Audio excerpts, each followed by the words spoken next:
Alright, I'm back with the man in a truck videos. Except I don't really have a truck, I have a little soccer mum's car because I didn't read all of Gary V's book, Crushing It, so I'm not, in fact, crushing it. I go alright, but I'm just... Anyway, let's not worry, let's not dig into that. So I've just finished at the gym. A little bit sweaty, nothing too hard. I'm just trying to get a few kilometers under my feet, so I've just been doing lots of not short, but like lots of short runs, some walks up hills, treadmill work, just trying to keep my feet moving. That's where I feel like I'm gonna let myself down because my feet are out of condition. So I've got my my run in about 2 weeks, 2.5 weeks, nearly 3, and so it's all getting very exciting now. I'm starting to really feel like I'm getting to the pointy end of my training, even though I'm not probably training with the intensity that I probably should at this point, just because I feel like if I overdo it, I risk injuring myself this close to the race. I know I've got the mental fortitude to make it through the 50 kilometres. I just don't want to push my body over what it's ready for. Anyway, what I've come to speak about today is I've lost 2 uncles in the last 2 weeks, and I don't say that because I'm looking for pity. It's just they're getting old.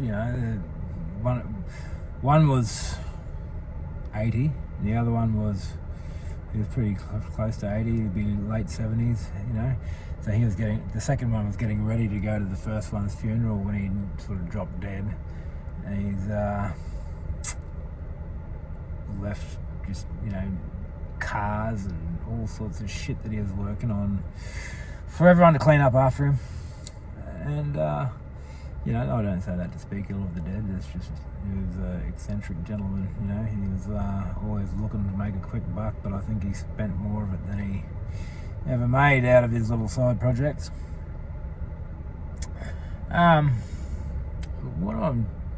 What brings me to talk about this is that I had my auntie come and visit yesterday after the funeral, and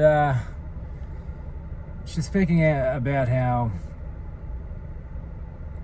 they're all the uncles, they're all talking about who's going to go next, because out of I think 8 of them, there's only 4 left. 4 out of 8 are left, and that's the men only. The few of the girls are alive. They're a very big family. Anyway, they're all talking about who's going to be next, but there's no talk about how can we improve our twilight years. I'm not expecting that they decide at 78 years old that let's fucking go out and run a marathon. I don't think they're probably past that point, but none of them are saying, hey, maybe I should just start going for a walk. Like my auntie that visited, she had some problems with alcohol up until only very recently, and she's given up drinking, and I'm very proud of her for doing so. We sort of both went through some alcohol troubles together, and I sort of gave it up a couple of years prior to her, and she's given it up.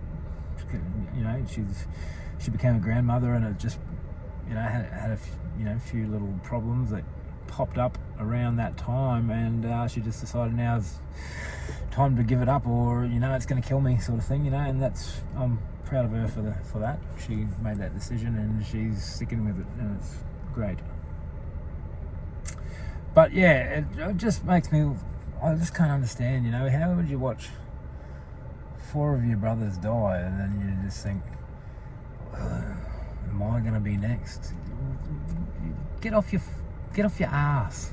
Go for a walk. Like grab a little set of dumbbells. You don't need to be trying to work out, and you're not going to make the Mr. Olympia stage at 78 years old or 76 years old. But bloody hell, just get yourself moving a little bit. And that was one of the things that sort of woke me up back in 2016. The guy that I was named after, I can't remember if I've spoken of this in a video or not, but at the risk of retelling it, I will. He was a big, strong man, and he was one of those larger-than-life sort of characters. He, as he was younger, he was known as, a brawler, a character. He had lots of good stories, always making people laugh, and his presence filled any given room. And then eventually when you see he retired early, like early 60s, late 50s, whatever it was, and then he bought a house out in the sticks, and sort of just the drinking overcame him, and he lost both legs to cancer, not to cancer, to diabetes. He was riddled with cancer through both lungs, and that all spread up everywhere. And when I saw him, he was nearly blind. We were standing, just eye to eye with each other, and he couldn't see who I was, and when he was buried, they said, "You're just like him," and his name was Greg, and I'm Greg, and they said, "You're just like him," And I was like, holy hell, is that what I've got to look after, look forward to? And it sort of really woke me up. I got worse before I got better, and but eventually it just stuck in my mind. Is that what I'm going to leave to my family? But even as a single bloke, I thought, because he was a single bloke, and he had his neighbours having to come over. His neighbour's wife would come over and change his bandages when he'd lost his legs, and cooking meals for him, making sure he's gonna be all right. And it's like, is that what you want to leave? Who's going to look after me? And even if I did end up having kids, is that what you want your last memories of you for your kids or your wife to be? Anyway, so look, I don't think that no one's going to live forever, and we all know that. But I think if you're not thinking about how you're going to make those years better, what a selfish, self-centered, way to live. And what, you're just going to sit around waiting to die? Anyway, I don't say that to bring you down, but sorry for neglecting this channel, and maybe if I've made your day worse by telling you these things, I'm sorry. But maybe if it's woken you up and you decided, I'm going to get off the couch and stop watching dude in a truck videos and go for a bit of a 10 minutes on the skipping rope, that would make this whole video worthwhile. Anyway, today's a beautiful day to be alive. I don't even know what the date is. It's the 9th of November 2025.